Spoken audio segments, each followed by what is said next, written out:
You're listening to Talking Law, the podcast where business owners just like you discover how to avoid legal landmines and build value using smart legal tips.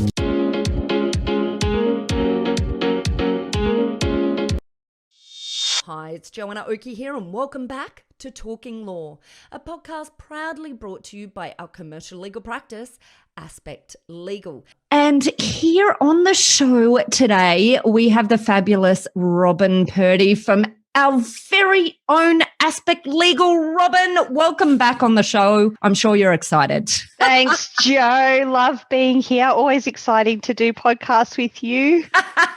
Oh, don't lie. I love it. And today we are talking about tips and traps in IP ownership. And in particular, we're talking about this issue that has come up quite a bit lately from a number of perspectives, which we'll discuss, that relate to issues in validating the chain of title, i.e. who actually owns the intellectual property in your organisation. And maybe, Robin, give us a quick snapshot of some of the issues that you've seen. And I'm going to throw in with some issues I've seen as well. So we'll start with maybe what the problem is, and then we'll get back.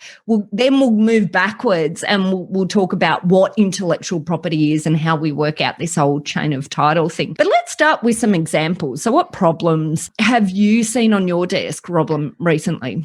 I think, the first thing that we want to talk about when we're thinking about this chain of title is in light of IP assets, is we're dealing with really intangible assets. So if you were talking about chain of title for real estate, for example, it's very easy to track who was the owner, how did they become the owner, and you can see the historical sequence there. When you're talking about something intangible like copyright, however, it's very difficult to be able to put any sort of certainty around who the owner is if the proper documentation isn't there to support it. And one of the big problems that we see quite often is where you've engaged third parties to create content for you. For example, you might engage a design team to produce some creative content for your website. And, if in the absence of a really robust contractors agreement that deals with who the actual owner is, the default position is that the contractor would be the owner. And so then if you had a situation where the business owner wanted to sell their business and, part of the sale involved those IP assets, you potentially could have an issue where they're selling something that they're not actually the owner of. Yeah, absolutely. And so I think this comes up for us in a number of ways. Obviously, we deal with a lot of clients at exit and, of course, in the acquisition phase. And this is something that we're really looking out for in the due diligence. So that's the investigation of businesses or companies that are being acquired by our clients or, as I said, acting for our clients who are exiting. So buyers, want to be sure that where the value in the organisation that they're acquiring is partly IP, or IP is a component of the value of that organisation they're acquiring, that they have clarity that the organisation actually owns that IP, and that it's not going to be subject to an infringement action into the future. But it's not just at exit or acquisition that we're thinking about this. It's also when organisations are bringing on new equity holders, new business partners, when they're looking for funding, so if they're after funding and they have to validate the value of the IP in their balance sheet. Absolutely. It can also arise in situations where they're considering just internal restructuring. They're looking at creating IP holding entities or, trying to engage in some, creation of additional entities for asset protection reasons. And you want to make sure that you're transferring the IP from the right owner, into the holding company or, where you want it to ultimately land. But for that to be effective, it has to be the actual owner who's doing the transfer. So we, aside from the obvious instances in the sale and the acquisitions of businesses, this sorts of considerations about proper ownership of IP assets can just pop its head up in all sorts of environments. Yeah, absolutely. So working back through some of the issues that we have seen, I think the reality here is quite often when there's a concern about clarity as to IP ownership. So, for example, let's use some hard examples here. Who actually owns the trademark or the brand name of an organisation? Who actually owns the source code that a business's whole website might be built on? And some businesses, the website and the development and the code that's part of that website are a large part of the value of the organisation. Obviously for tech companies. And where else do we see this coming up? Well, we see it arising, in relation to copyright considerations as well, which is, apart from the source code on the website, but it's the actual content that sits on the website as well. Things like, for photographs, for example, you might have a situation where you've engaged a photographer to provide those photographs for you, and you put them on your website. So, you sell your website as part of your business sale or whatever the case may be. And, those photographs are sitting there. If we haven't established that you are the actual owner of the photographs, potentially, down the track, the photographer may have a claim there for intellectual property infringement. Yeah, absolutely. And so it's about going back and understanding, I guess what we really need to do is go back to that point of creation of the intellectual property. And the problem is sometimes the creation of that intellectual property can be back a long time. It can be back decades. Absolutely. Sometimes. And you may have a situation where it was created by somebody, a natural person who's now passed. You may have a situation where it was created by an organisation that's been dissolved for some reason. And so trying to plug the holes in, the gaps of chain of title or the ownership problem is not always going to be an easy thing to achieve, which is why we want to be turning our minds to it, as soon as possible when we're talking about IP creation to make sure that, we're starting out in the best way possible. Okay, brilliant. So, look, I guess we've traversed what the problems are that we've seen on our desks. Quite often, it's actually a regular basis that we're dealing with these questions, whether it's, part of due diligence, investigating the value of the assets that are being purchased, whether it's getting a business ready for exit or dealing with their own due diligence responses, whether it's preparing a business for growth, whether it's preparing a business for funding or just dealing with some internal hostilities within an organisation, say, for example, with its, its owners or its contractors or people who have developed the IP. So we've talked about the problems. Maybe let's go back and establish some of the background. So firstly, I think I'd like to just traverse what is intellectual property. So what are we talking about here? And what is chain of title? Because I've just realised that we're using this word, this phrase chain of title, and it may not have the same meaning to our listeners as it does to us. So let's start with intellectual property. What are the things that we're talking about here? And we gave some examples before, but let's sort of run through it. I mean, typically when you're talking about intellectual property, you're talking about goodwill and your brand. So you think about the things that are making up your brand. It could be trademarks, both registered or unregistered trademarks. You've obviously got designs, and in some case you might have registered patents as well. But we're also talking about, as you sort of referred to, website content, source code. It's really the intangible assets, things that you can't physically touch with your hand, that we're thinking of when we're talking about IP or intellectual property assets. Yeah, brilliant. And I guess one thing to point out with intellectual property is that the thing with intellectual property is the intangibility of That's it. Right. And so this concept of who is the creator is such an important concept that doesn't come up when we're thinking about elements that are real property, physical property. That's right.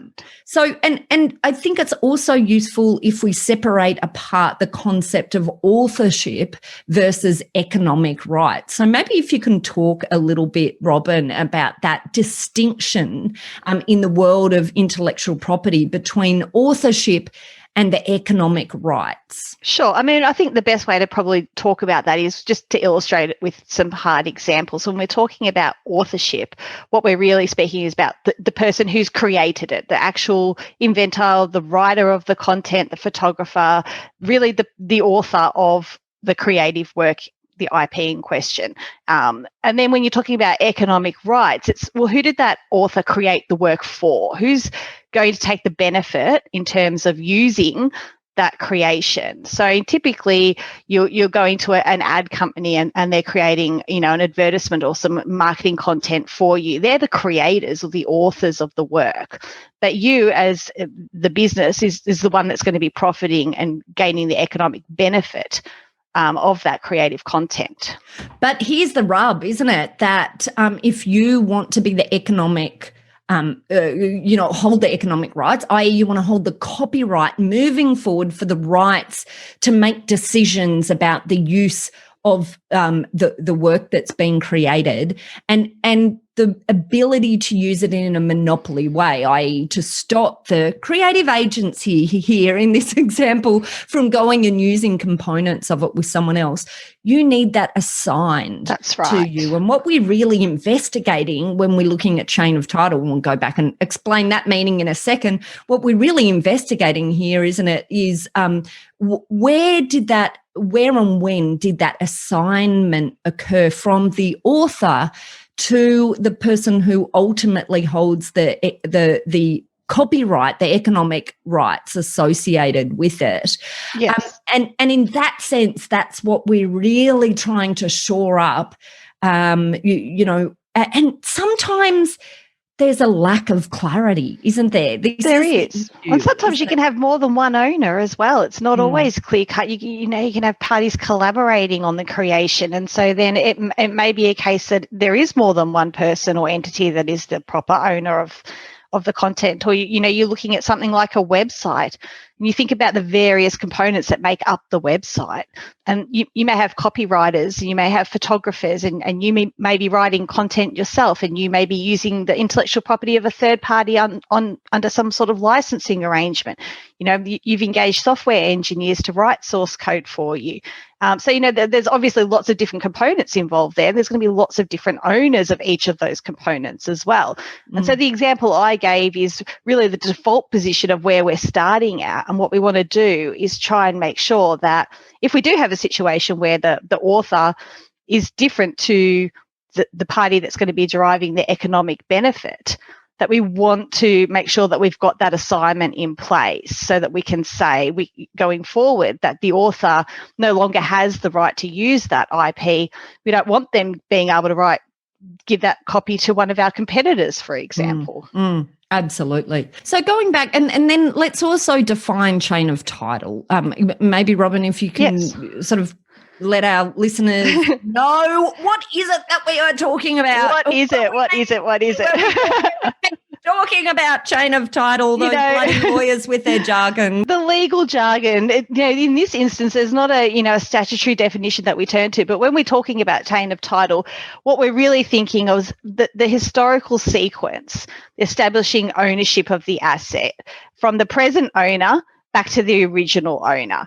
And this can, be thought of as maybe a series of documents or agreements that prove the ownership rights of the asset. So we're tracing the ownership back to who created it in the beginning to be able to establish how we own it now. And we were doing some prep work on one of our clients recently, and I think I commented to you that I felt like we were almost detectives. It is very, absolutely. It starts with, a really thorough audit of talking to our clients. Okay, we're talking about the website. So we want to know, when did it come into existence? How did it come into existence? Whose idea was it? And what happened after you had the idea? Who did you go and speak to? Who helped you? So it's very much a detective job there that we dive right in and untangle the history of how these things came about. A lot of people have these beautiful logos associated with their business. How did that logo come into existence? And to be clear, I guess, some people listening to this might say, well, I don't know, that just sounds full on for all of the elements of IP in our business. I guess the point is what we're doing here is we're seeking to find where is the value in your business, what makes the value in your business. Now, and if a critical component of that is intellectual property, then it's important that you can prove the chain of title, like prove that your organization is the owner of that value, those rights, that asset. Absolutely. And maybe if we talk about, I guess, the difference between physical assets and intangible assets, I guess for physical assets, the reality is the real difference is for physical assets, it's generally fairly easy to trace ownership, right? That's right. I mean, as I alluded to at the beginning of our chat today, real estate's a really great example. Property, land, it's a physical asset. You can go there, you can touch it, you can stand on it. It's a tangible asset. And there's paperwork associated with that land. It's very clear when the plot came into existence, if you like, and who the first owner was. And if you've ever been involved in property sales, you can get some of the very old deeds that are associated with the sale of the property that go back 10, 20, 30, 100 years, to establish way back when this was the owner and on this date it transferred to the next owner, and then following that there was a subsequent transfer. And you can literally see before your eyes how this happened. Not so with the intangible assets. Yeah, exactly. Which is why we're talking about this. So I guess with the intangible assets like copyright, for example, if you're looking at, let's say back to the acquisition example, looking at acquiring rights in an organization where a lot of the value is in software, for example, then you'll want to make sure you're investigating the chain of title of the copyright in relation to that software to ensure that what you're purchasing has that asset in it, not something that might be exposed, I guess, to being ripped away at some point in the future. Absolutely. I mean, the two big risks there is that you're paying valuable consideration for something that you're not ultimately going to be the owner of, and that's essentially just a waste of good money. And secondly, that you're exposing yourself to risk that the true owner is going to come knocking and claw that asset back for you.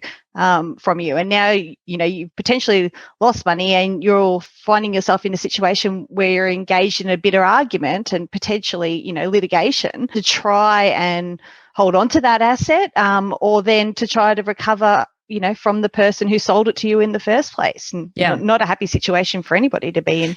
And so that's also true if you think that you might be looking to sell your business at some point in the future, and a large component of the value of your organization sits in intellectual property. Be aware a buyer is going to be digging into this and going to be wanting to clarify from their own perspective that they believe that what they are buying into actually holds the asset that you say it does. And so this is a super important part of prep for sale, but it needs to be done well in advance, because the longer it's left, the harder it is to put our detective hats on and unwind the situation. But let's talk about that then, Robin. In those instances where intellectual property is important, where we know there's a reason why the organisation needs to get clear on ensuring that it can validate and establish its chain of title to some third party. Maybe just talk very briefly about the process that we go through. So the first thing that we're going to be doing is really sitting down with you, with our clients, and diving into, well, let's do an audit of your assets. What is the intellectual property that we're talking about here? Where's the value in the business? What is it that we need to examine? And then obviously we're going to identify, working with you, what those assets are, the ones that we need to investigate. Look, some of them, then there's not much value attributed to them, so we don't want to necessarily devote our time to digging into those ones. But there is going to be valuable assets for you. So then we're going to talk to you about, how those assets came into creation. Let's talk about the history of them, who you engaged to help you create them. Was it employees? Was it contractors? And we're going to want to hopefully start gathering physical evidence. So emails that you might have had to contractors, contractor agreements. If you've got employees that are creating content, we take a squiz at your employment agreement, the default position being that employees who have created content in the course of their employment, the owner is deemed to be the employer. But a quick squiz at the employment agreement to make sure it doesn't say anything different would be part of that process. And then from there, once we've really dug right into where did the assets come from, who created them, who had a hand in them, then we start looking at what's in place already to prove that ownership and to trace that chain. And then, we're identifying any gaps that might be there. If we do find gaps, hopefully we don't, but if we do, that's when we start looking at how we plug those holes. Is it retrospective assignment agreements, things of that nature? And it might be licensing, and sometimes the reason for all of this might also be, setting up licenses into the future as well, so it might be prep work for getting, the foundations of the intellectual property in the business ready for growth plans that might include licensing. Yeah, absolutely. And so the one thing that I'd like to add for the IP audit perspective, it sounds really involved. And sometimes it is, but sometimes it's not. So sometimes that whole IP audit process can be quite simple.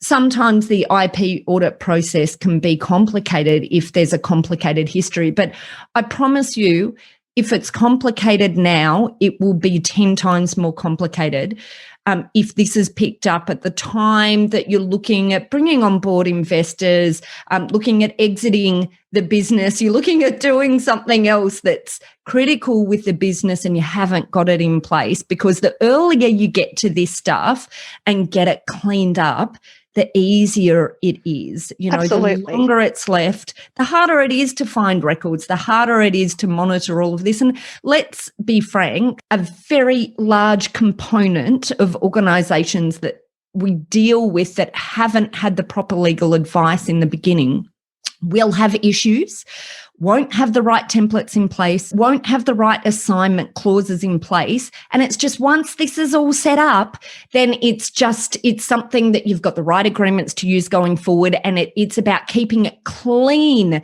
as you grow rather than growing on a mess. Absolutely, Jo. You've completely hit the nail on the head there. And, the other consideration is if you're looking at doing this sort of audit because you're considering a sale of your business, then the sooner the better, because, as you referred to earlier, a diligent purchaser is going to be making these investigations. And if these problems are uncovered and we need to try and do remedial work to fix it, you're potentially going to be holding up your completion of your sale. A purchaser is not going to want to go ahead with this paying any money until they can be assured that all of the documentation's in place. So, and the investigations could potentially take time.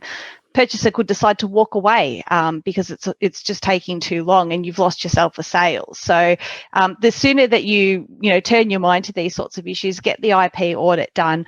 Jo and I are very happy to help all of our listeners. Get us involved. We really like to get to know you. We really like to dive into your business, and help you avoid any of these sort of traps later on down the track. Yeah, brilliant. Okay, and then let's maybe just touch on a couple of very quick elements before we leave. I think some things that pop up time and time again is quite often there's a bit of a blurry line for founders. When founders have created some of the intellectual property, it can be really unclear whether or not those founders were the author themselves, whether they were employees at the time. And so this is a particular comment for, it can relate to prep for exit, but also in particular due diligence if you are an investor in or looking to acquire an organisation where IP is a large part of the value.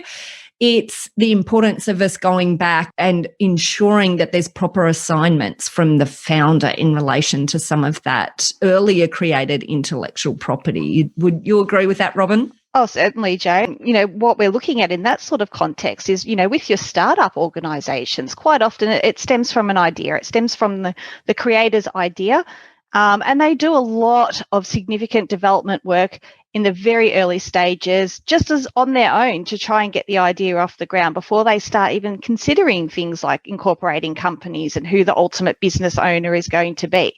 And all of that work is done, prior to the establishment of the registration of the companies. And so then if you're later asserting that, no, you actually created it as an employee of the company and that was your capacity at the time you created it, if we're talking about stuff that was created before the company even came into existence, that's not going to hold water.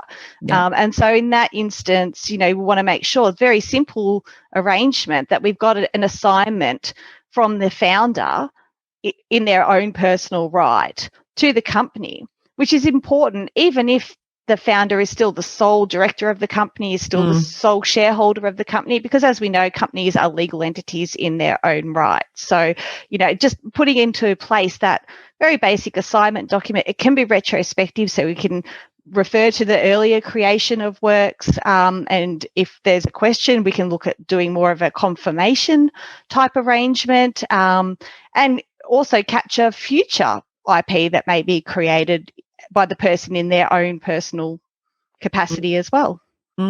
Brilliant. Okay, wonderful. Look, I think we've traversed most of the issues. Do you think there's anything else that we've left out? I guess, perhaps one of the other things that we should say is if you're in acquisition mode, then these sorts of considerations are relevant, not just for due diligence, but also in the way that your acquisition contract is drafted. So, you just have to make sure that you're dealing with someone who understands from a legal perspective how to ensure that the right warranties are there, the right protections for you as an acquirer are there to ensure that, that the value in the IP is, in fact, within the organisation that you're purchasing, that asset value is there. So I guess that's one last thing. Is there anything else that you wanted to throw in, Robin? I just want to communicate to all of our lovely listeners, don't be scared by this. I know it does sound like an intimidating process, and it does sound, we've obviously highlighted some of the really significant traps for people to be aware of, but I just want to say, don't be intimidated by it. It sounds like a scary process, but there is a very good system in place, and Joanna and I are both very experienced in dealing with these sorts of issues. So don't put it in the too hard basket. Give us a call, get in contact with us, and we can help untangle the mess for you. That's what we do. We're the problem solvers. So, we don't like it. I'm going to adopt that, Robin. Yes, we're the problem. We're the problem solvers. And so obviously we want to solve little problems, not big problems. So come to us before the little problem grows. They escalate. Don't put it in the too hard basket. Yeah. And I guess just leaving the conversation rounded out, there are a number of critical points for thinking about this. So if you're looking to prep for exit at some point in the future, if IP has a large component or holds a large component of value within your business, or if you are acquiring a business where IP, has a substantial component of the value, these are the times when you really need to be thinking about this IP ownership and confirming the chain of title. And as we said, the process is an IP audit and then fixing the issues that are there if it's prep for exit, or if it's done by the current business owner, or dealing with the sale contract if it's in acquisition mode. Absolutely. That's it. Well, Robin, we will make sure we link through to you in our show notes. And you, the listener, if you want to head over to our website, you'll see a link in the show notes for that. And at our website, you'll be able to get a transcript if you're the kind of person that just loves to go through this stuff in fine detail. Oh, that's me, Jo. She is our details lawyer. Absolutely. You'll also be able to book in a free discussion with Robin or any of our other legal eagles via our website. So make sure you do that. If this is a topic that you think is relevant to your organisation, your exit or your acquisition, and we can have a discussion with you about how this topic might impact you. Well, that's it, Robin. I just want to say a massive thank you today for coming on to the podcast. Very welcome, Joanna. Always a pleasure. I love it, love it, love it. And thank you to you, the listener, for listening in. You have been listening to Talking Law, proudly brought to you by our commercial legal practice, Aspect Legal. See you next time.